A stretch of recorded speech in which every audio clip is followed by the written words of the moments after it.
Saudações esmeraldinas. Hoje, em Porto Alegre, contra o Grêmio, o Goiás disputa sua antepenúltima partida na Série A do Campeonato Brasileiro.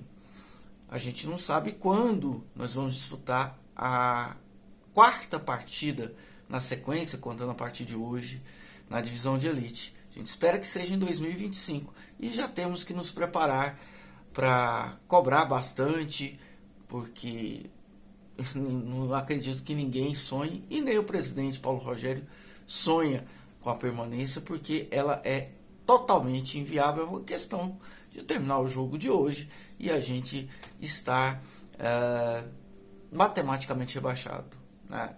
Não seria se o Goiás ganhasse a partida, mas quem conhece o Goiás deste ano sabe o que vai acontecer ao final dos 90 minutos. Eu sou Helder Dias, esse é o canal Verde 33 e estou muito pessimista mesmo, né? Ultimamente não temos muitos motivos para não estar assim com relação ao Goiás Esporte Clube. Não sou torcedor festivo, nunca fui tão animado, nem nos meus melhores dias, sempre tive um pé atrás com muita coisa, mas também nunca tive, quando o time demonstrava alguma reação, como foi até esse ano. Nunca tive compromisso em ficar sempre desejando, parecendo desejar o pior, né? Ou desejando que a minha opinião contrária prevalecesse. Pelo contrário, eu gostaria muito de queimar a língua o tempo todo com o Goiás Esporte Clube, principalmente nas últimas rodadas. Mas não tem sido assim, porque aprendi a conhecer o clube que eu aí trabalho com ele direto ou indiretamente há mais de 40 anos, né? Trabalho com emoção, trabalho profissionalmente, trabalho como quem gosta do futebol.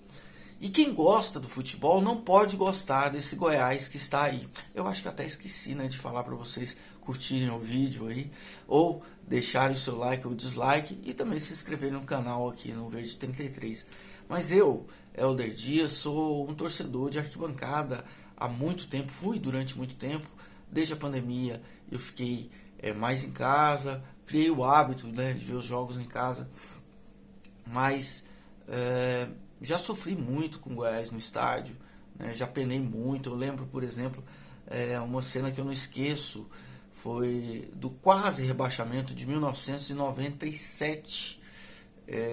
E o goleiro era o grande Kleber Guerra, e eu fiquei muito pé da vida quando eu vi o Rony fazer um gol no Kleber e o Goiás, o Fluminense, sendo rebaixado, né? Uma draga danada naquele ano de 97, e o Goiás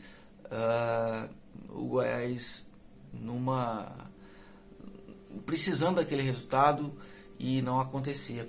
E depois o Goiás escapou do rebaixamento com dois golaços do Marquinhos de falta, né? Marquinhos batia falta muito bem, o lateral esquerdo, contra Palmeiras e Portuguesa, salvo engano.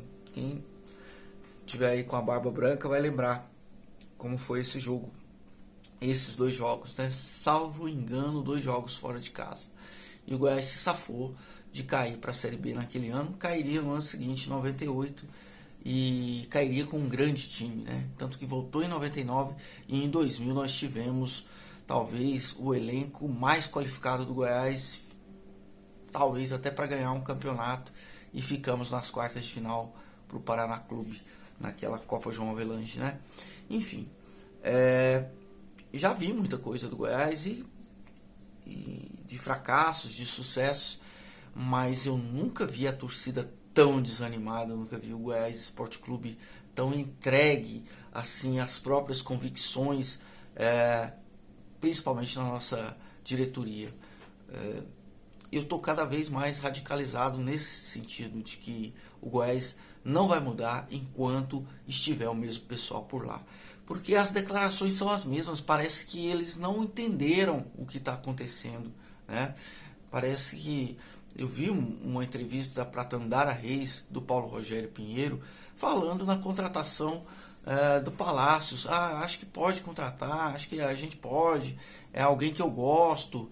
Como se o Palácios fosse assim, um Paulo Baier, né? Como se fosse um Danilo, como se fosse um mestre da bola. Olha, me perdoe, eu sei que tem muita gente da torcida do Goiás que gosta do Palácios, né? Vocês estão vendo que eu estou falando muito pouco sobre o pré-jogo, né? Vamos falar um pouquinho, mas a gente sabe que não interessa mais tanto assim, né? Eu quero falar um pouco do Palácio. Onde é que vocês viram o futebol do Palácios, assim, para ele ser endeusado, para ele ser alguém que a torcida guarda todas as confianças nele? Por conta do gol na final do Goiano? Por conta de qual jogo, além desse? Porque eu tentei ver o futebol do Palácios durante esse campeonato inteiro e não vi. Ah, mas ele corre muito. Ah, mas ele é habilidoso. Olha, não adianta ser habilidoso. Habilidoso.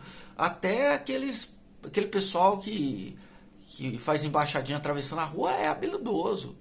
Tem que ser habilidoso, tem que ser craque da bola, tem que resolver. Como é, por exemplo, um habilidoso igual o Ronaldinho Gaúcho, igual o Neymar, igual o Messi.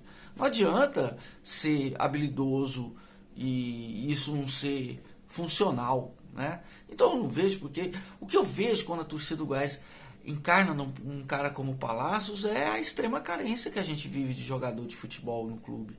E é isso, nós não temos jogador de futebol de um alto nível.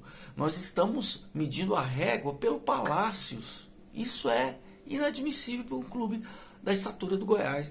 Mas é a isso que o Goiás foi rebaixado, e isso é pior do que o rebaixamento de divisão. O Goiás foi rebaixado pela própria diretoria, por quem comanda o Goiás durante esse tempo todo, que só sabe falar de dinheiro, de que, não, tem que ver como é que vai. Até nessa entrevista, quem depois resgatem aí, vai no Twitter lá da Tandara e olha, o Paulo Rogério falando, mas tem que ver se vai bater depois, quando a gente, tipo assim, como se for vender o Palácios, depois se vai compensar o que a gente vai gastar com ele agora. Pelo amor de Deus, gente, é isso que está acabando com o Goiás. Vocês só fazem conta de questão fiscal, como diz o Zé Eliezer. Não faz conta de futebol mais. O Palácios não serve para o Goiás, para o padrão que a gente tinha. Agora, se vocês quiserem montar um time de Série B para disputar uma vaga na Série A do ano que vem, o Palácio talvez sirva. Para compor o elenco, né? Para ser ponta, não, porque aí a gente vai continuar onde a gente está. Agora, não é o padrão. Palácios, no máximo, tinha que entrar em algum jogo nos últimos 15 minutos de uma partida do Goiás, por exemplo, de 2004. Não estou nem falando de 2003, nem de 2005. Estou falando de 2004, que fez uma campanha mediana no Campeonato Brasileiro. Que não foi o Goiás do Cuca, que teve aquela recuperação em 2003, nem o Goiás do Geninho de 2005, que foi para a Libertadores. Estou falando do Goiás de 2004, do Celso Roth, por exemplo, né? Que tomou a goleada lá de 7-2 do Criciúma. Esse Goiás, o Palácios, no máximo entraria por 10 minutos, 15 minutos no final do jogo. Então a gente precisa voltar a ter o Goiás na régua antiga. A régua que o Goiás colocava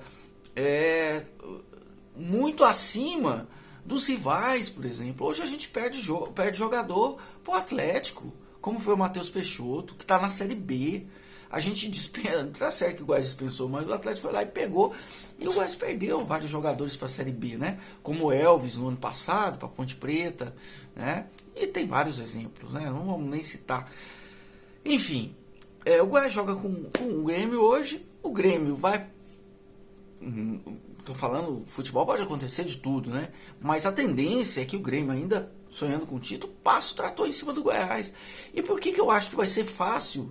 É fácil prever que o Grêmio passe o trator em cima do Goiás. Porque o Goiás, depois da saída do Armando Evangelista, ficou mais entregue, como a gente viu, contra o fraco Cruzeiro. Contra o fraco, principalmente no sentido ofensivo, Cruzeiro. E o que o Grêmio mais tem é a ofensividade, principalmente jogando em casa. É tão ofensivo que descuida da parte da retaguarda.